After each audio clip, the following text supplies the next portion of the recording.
On February 14, 1929, the streets of Chicago ran red with blood in what would become one of the most infamous chapters of American organized crime history, the St. Valentine's Day Massacre.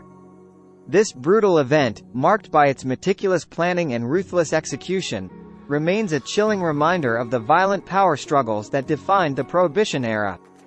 In this video, we delve into the harrowing details of the massacre, exploring its origins, the key players involved, and its lasting impact on law enforcement and public perception. To understand the significance of the St. Valentine's Day Massacre, one must first contextualize it within the broader landscape of Prohibition-era America. The 1920s saw the rise of organized crime syndicates, fueled by the lucrative illegal trade in alcohol. In cities like Chicago, gangsters wielded immense power and influence, controlling speakeasies, distilleries, and smuggling operations with impunity. At the heart of the St. Valentine's Day Massacre was the bitter rivalry between two of Chicago's most powerful criminal factions, the South Side Italian gang led by Al Capone and the North Side Irish gang led by George "Bugs" Moran. Their feud, fueled by territorial disputes and personal vendettas, escalated into a full-blown war for control of the city's lucrative bootlegging operations. On the morning of February 14, 1929, 7 members of Moran's gang were lured to a garage at 2122 North Clark Street under the guise of a bootleg whiskey delivery. Unbeknownst to them, the premises had been rented by Capone's associates, who were disguised as police officers.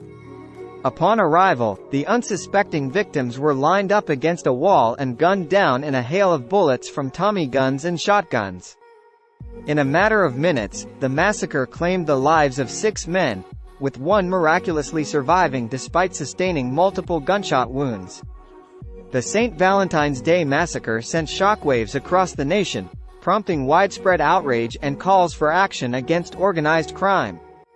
Despite the public outcry, however, the perpetrators remained elusive, shielded by a network of corruption and fear. Law enforcement efforts to apprehend Capone and his associates were hampered by witness intimidation, bribery, and a lack of concrete evidence.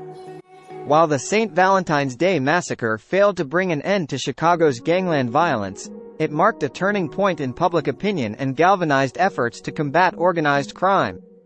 The massacre also served as a catalyst for the formation of the Federal Bureau of Investigation, FBI, which would play a crucial role in dismantling criminal enterprises across the country in the years to come.